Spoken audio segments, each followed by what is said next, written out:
I am Chris Gaylor. And I'm Amber from Jean Cosplay, and today we are back with you guys with The Boys, episode 3, season 1. Get some. Last episode, someone exploded. Yeah. Well, what's his name? Hughie. Well, Huey exploded the Huey invisible finally guy. got his hand dirty. Yeah. And he did the job. He got his hands and the rest of his body as well dirty. It was intense. We got to see a little more about Homelander. He has a very sick relationship with the woman in charge of Vought. So it's weird because she treats him like her son, but he seems weirdly obsessed with her. We talked about maybe him wanting to be considered on the same level as her, gaining her respect, but it was awkward. Well, it is like when you're looking through the wall of someone who is breastfeeding with a pump. Yeah. And speaking of her, she got to show her skills, last episode. She got to show that she is in control. Even like she's trying to, I read, details and stuff, but she's trying to get the superheroes in the government, as part of the army and stuff, in control. But the thing is, superheroes belong to her. So they don't, the higher ups, they don't want her to take part in all of that.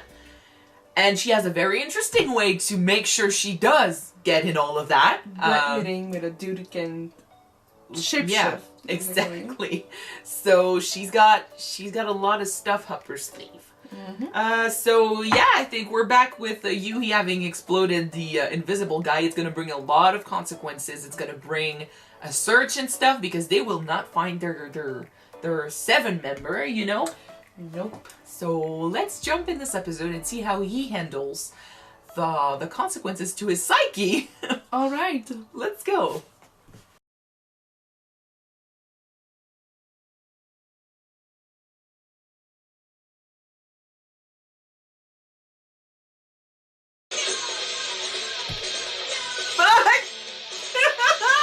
Yeah, but Homelander knows typically who's behind it. Yeah. Yes, but it's not like he's got proof, I don't think that he cares about proof. Yeah, but there's also a reason why the butcher, survived this long. I'm pretty sure he made these threats knowing that it was going to put him in danger, and still he made them. Probably because he knows that he's got an ace up his sleeve or something. Yeah, but I'm just gonna say it like I think it is. You may think that you got an upper hand on the soup right now and be willing to risk your life making threats, but you got a team working with you that you need to think about. I think he doesn't give a shit. There is definitely something between Butcher and Homelander. They mentioned Becca, but we talked about maybe him having, lost someone in the past. Maybe a superhero was responsible. I think that's maybe what happened. So it's a revenge thing. He has the skills. Like, that's one thing I noticed a lot in this episode. And I noticed last episode as well, but I said it in this one. These guys, they all have incredible sets of skills. But compared to the superheroes, they are clumsy. I mean, they didn't think that someone was gonna come in the back, and see Frenchie just get down from the ceiling there. It was out of extreme luck that they weren't found out. But so they're very clumsy, but still they have incredible skills. So it's so entertaining to see them go at it. They're badass as fuck. Yeah. And in their clumsiness, it's like they've done this several times before. So it's like a normal day in their life, killing a superhero, cleaning out the goo from the explosion, making sure, that we cover up the guy whose head just exploded from a vagina, compression. Speaking of VG compression, yeah.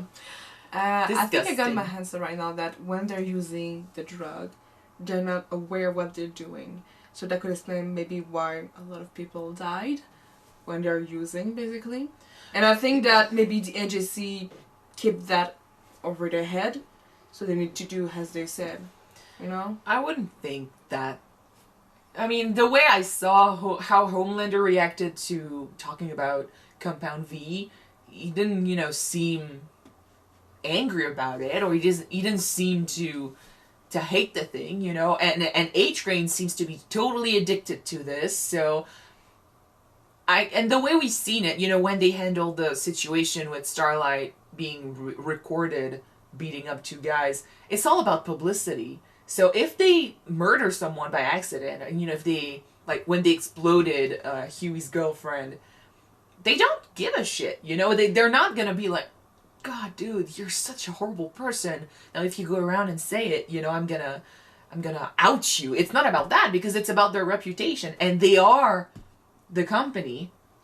So what's the point of keeping that over their heads? They can just go out and say all the truths they have about the company. What are the long-term effects of the drug on them, Because they are on a high when they use it. Maybe there's some side effects that we don't know about. For right now, all we know is that it's just like another drug, It's addictive. And when you are on it, you lose your shit. You're high. You don't think straight. Their strength gets so big. Not only is their power bigger, stronger, but it looks like their general strength is bigger as well. So, and they're not in control of it that much. So because they are in their high, they don't realize what they're doing. So there's that. So it's dangerous because of that. Because they're already pretty dangerous as superheroes, but you add the drug to that. True. Now, I think the drug is what they are using to make sure that the company stays on top. The company created it, gave it to I'm not sure if all the superheroes are on that drug. Starlight sure is not, but it could happen. Just being part... She's the new girl in the team. And one thing... She didn't use it yet. You mentioned keeping that over their heads. Just twist it around... Not as, you did that when you were on the drug and I can out you with it. But on the contrary, if you keep, your secret, if you keep my secret and stuff, I'm going to keep giving you the drug. Because if it's addictive as fuck and they taste it, eventually they will want more. And if they are the ones supplying them with Compound V. We need to learn more about it. Definitely. I want to talk about Starlight's new costume. I hate it. Well, okay. The costume is not bad, but that is not the image that she wanted to give to her fans and for the little girl and boys or everyone that worship her as a superhero. First of all, it's not fair to begin with. Just like take the two superheroes that have similar powers in this group. You've got Homelander and what's her name? Wonder Woman 2.0. I don't remember her name. Their two powers are very similar if you think about it. Yet she's the one showing legs. She's the one showing arms. She's the one showing cleavage. He's not showing anything. Well, she kind of looked like the same outfit than Wonder Woman, It's the same with Wonder Woman, I know. The woman has always been. Own costume is technically less provocative than Starlight News outfit, Yeah, but with Starlight, they wanted to use what was happening as a stunt, a publicity stunt. And since she's from a little town and she's this sweet little girl, the phantasms, the fantasies of the fans are through the roof probably. So they're hoping that her reputation is gonna clash with the costume and create this huge burst of popularity. But it's bullshit, because it's true that it's sending a message. It's turning her into a sexual object, and the little girls that look up to her, they want to wear that costume. They look up to her as their hero, and they want to become like her. So if she sends that message, what does it say about, about women in general? That we need to be... Well, I mean, it's the same message that all women have been receiving from magazines and movies for If you want to be empowered, you need to be sexy and provocative. Well, if you want to be recognized, you have to be skinny, you have to have huge boobs, you have to have an ass that's worth something, and you have to show it, You have to show all of it. Mm. And I mean, it's not that men have it any easier. I read something the other day about men being sexualized in movies as well, about how it's impossible for men to be as muscular as the ones we see in the movies, because these guys usually go through days of dehydration to show these muscles. So they're on the verge of death when they show they shoot these movies. So it's not realistic, but it's the image that we create, and we need to keep up that image. It's the same in this. But the thing is, what is so vicious circle about it is that they show us this type of image, and we want more. We're used to it. A consumer. Yeah. So if we weren't attracted to this type of image, they wouldn't technically show us those. But I mean, with this though, it's a case of who came first, the chicken or the egg. You know, I don't think that people one day decided that that was sexy and that we needed to be like this in the movies. I think society changed because of what was shown. Well, sorry, let me finish my sentence. All right. I think that, you know, back in the day, back before movies, before everything, curves and stuff, and depending on the culture, curves were healthier bodies were more popular than being skinny as fuck. So it goes back to fashion. It goes back to what's popular in the moment. Back when we were kids, you know, if you had curves, you were not attractive. You needed to be a plank to be attractive. Or big boobs. That was a thing in the 90s. It depends on the image that you're projecting. Like with Marilyn.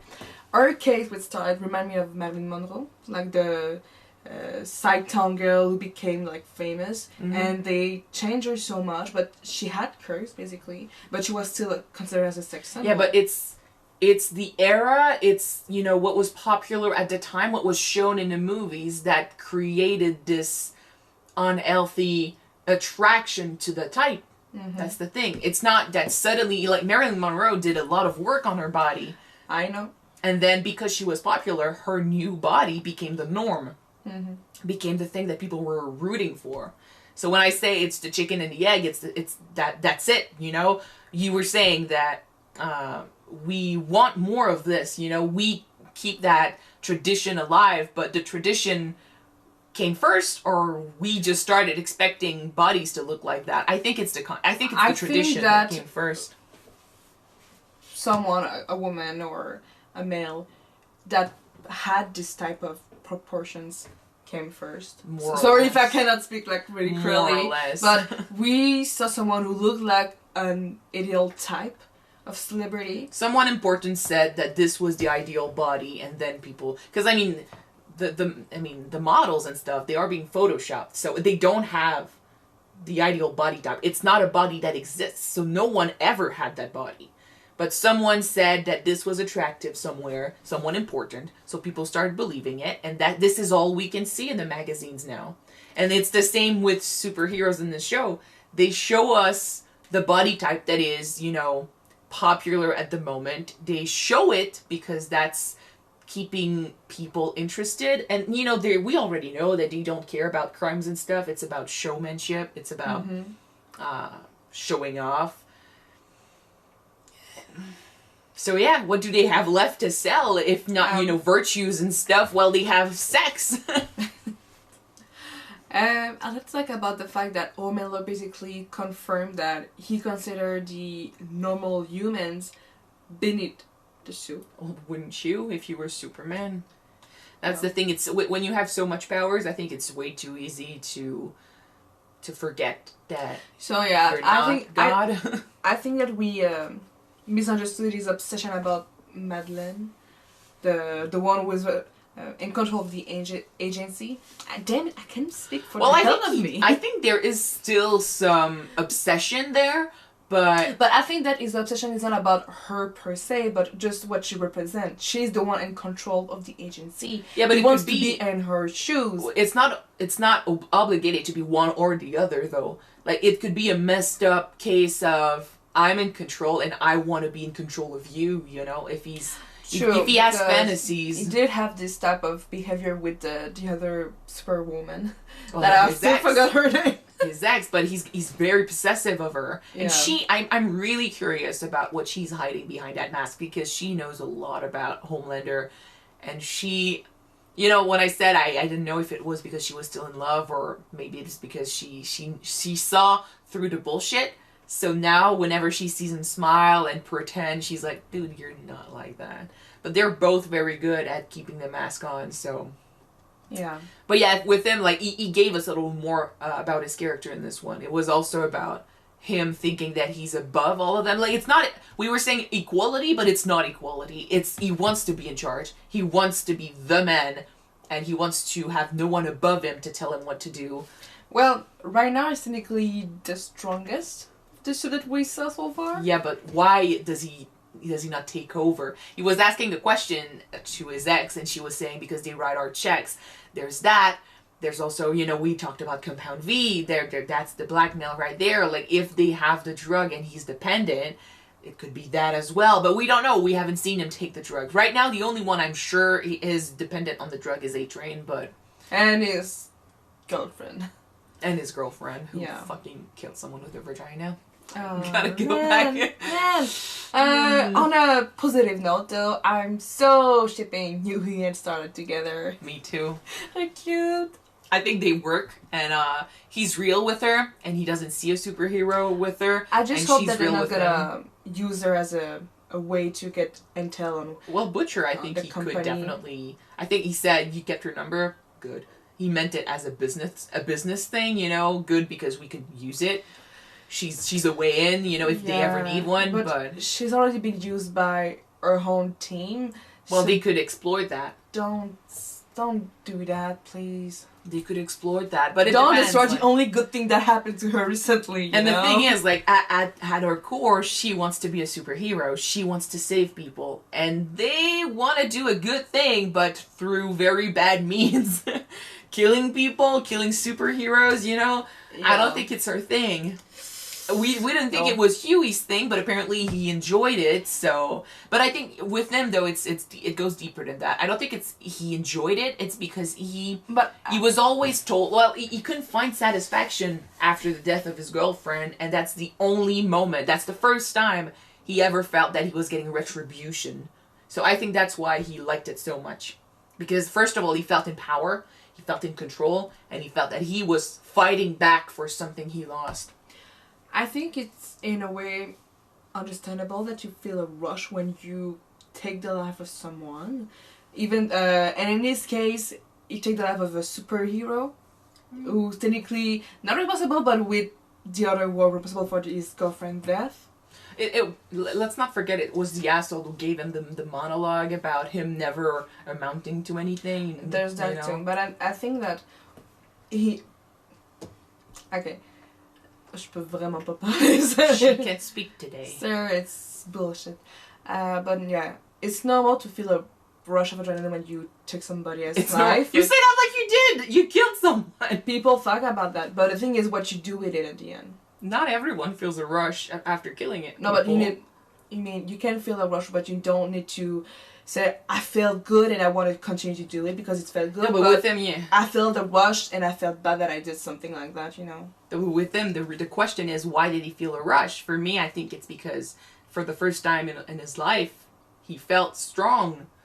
I mean, his dad spent his life saying that he wasn't worth fight. You know, he wasn't a fighter. He wasn't supposed to go out there. He wasn't supposed to be someone important. Like, his dad never tried to push him forward. He kept him back. Yeah, for the first time, I think he was in control. Yeah. He just didn't have superpowers or drugs to boost it. It gave him a feeling of power, of strength, of finally defeating his opponent instead of being kicked down like he's used to. Yeah. So yeah, alright. I wonder where he's gonna go as a character, because it's starting slowly, but he did say that he was willing to pay the price, and now it got even more crazy. It got more crazy here, and he's still feeling a bit oh fuck. But is he willing to pay a price for it? That's the thing, he's feeling queasy about what's going on right now, you know, and someone else died, an innocent this time, so he's not feeling that good about it. Mother's Milk, which is a very interesting name. For a time, I really thought it was a Israel name, but yeah, that's a shitty nickname too. He's used to working with kids and troubled people, I guess, so it's interesting to have him, you know, talk to Huey about it. Even Frenchie and Butcher, they were like, It's very, you know, slow with them because they've been there, you know, they've been there, so they understand what he's going through. And I love that they're not just encouraging him to keep going. They're trying to handle him with care. So he's I was about to say he's surrounded by good people, but he's not. But it could be worse. Out of all the people he ended up being with, like, it could be worse. Yeah, I guess. Anyway, so that's it for episode 3.